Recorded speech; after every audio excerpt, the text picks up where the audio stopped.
Your characters, Jeff and Karen, are very funny, and you're great in the film. I just wondered when you each realised that you had the ability to make people laugh and how that manifested itself. Isla. Okay, so I can remember distinctly grade 1, like I needed to go to the bathroom, but you weren't allowed to. I don't know why you had to hold it till recess. So I remember like pulling my underpants over my shoulders and like just parading around in the front of the class. And then finally I went behind a beanbag, and then my mum picked me up and I never went back to school again. We moved countries at that point. It was the last day of school you ever attended. Yeah, it's usually school when you find that out. I think that humor is a good tool. My brother and sister are really funny. My cousins are funny. I just kind of grew up, and that's the way we communicated. And then you try to figure out if you can monetize it. But I mean, not to sound corny, but if you really kind of like to make people laugh, and that's kind of your skill, if you will, why not try to use it as a job? But yeah, school is when it really kind of, you notice it, for sure. Yeah, well, we all need more laughter in this world, I think, don't we? So thanks very much for choosing your for professions. And what was it about the film that drew you in? I think on the surface it's kind of a high concept action comedy, but the characters are so strong. That was one thing that really appealed to me. It's kind of a character-driven movie hidden in the structure of a formula, a big Hollywood movie.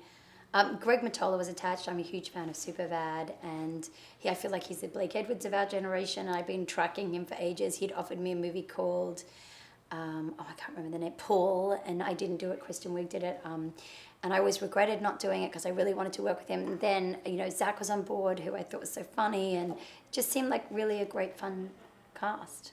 And how did you find creating the on-screen relationship? It's a marriage that's sort of a few years down the line, and kind of the spark's gone out, which I think we don't see enough of in films. It's quite realistic. Yeah, marriage. I think the realism was kind of fun to try to touch on.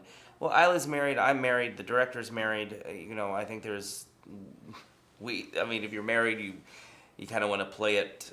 I mean, I think the fact that the three of us were married, we kind of wanted to play on the realism of that and showing the frustrations and trying to sex things up is part of some marriages, not mine. Well, you guys are just like rabbits. Mm-hmm. And you've DVR'd a show. We're rabbids. The line about having just DVR'd the show, let's watch that, yeah. Yeah, yes, exactly. Like tonight my wife and I have plans. I know we'll be in bed by 8:30. Yeah. And you're going to premiere. I forgot those were the plans. When it comes to keeping up with the Joneses in real life, I remember interviewing Johnny Depp quite a few years ago, and he said that he sometimes looked at his peers, people like Brad Pitt, and thought, maybe I should be doing more roles like he's doing or movies like he's doing. And I just wondered if when you were establishing your career, if there were any actors' bodies of work that you looked to and you thought, maybe I should be doing that, or I'd like to aspire to that.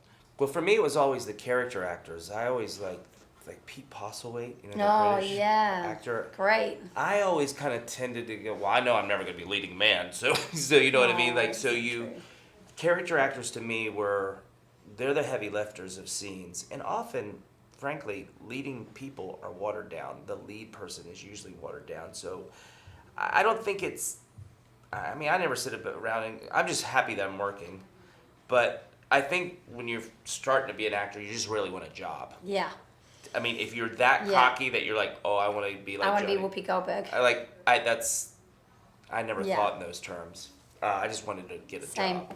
And that snake meal in the film doesn't look all that appetizing. I just wondered what's the strangest meal that each of you have had? We actually went out for dinner once as a group of us when we were filming, and they served a dessert that had balsamic vinegar, the condiment on top of what was a creme brulee, I think. And it was just a really unpleasant experience to mix both. It was an unpleasant experience because Isla went up to the owner of the restaurant as we were leaving and said, he goes, how was your meal? He was all happy. Isla goes, don't ever put balsamic vinaigrette on your ice cream again, and just walks out. I guarantee you, though, he would have taken that advice because it was so unsharp. Can I tell you what I've had before? Cigarette-infused flavored ice cream. No. I promise. No way. And it was actually good. Oh. It was in Bangkok. And there was this guy was selling ice cream that tasted like cigarettes, and it was fantastic. Zach, Isla, thanks There's very more much. to that. There's more to that story. I promise you, that's it. There is more to that story. That's it. Ladies and gentlemen, you're watching Hey You Guys! Hey, you guys, huh? Hey, you guys. Is that from the Goonies? It is indeed, yes. Nice. Hey,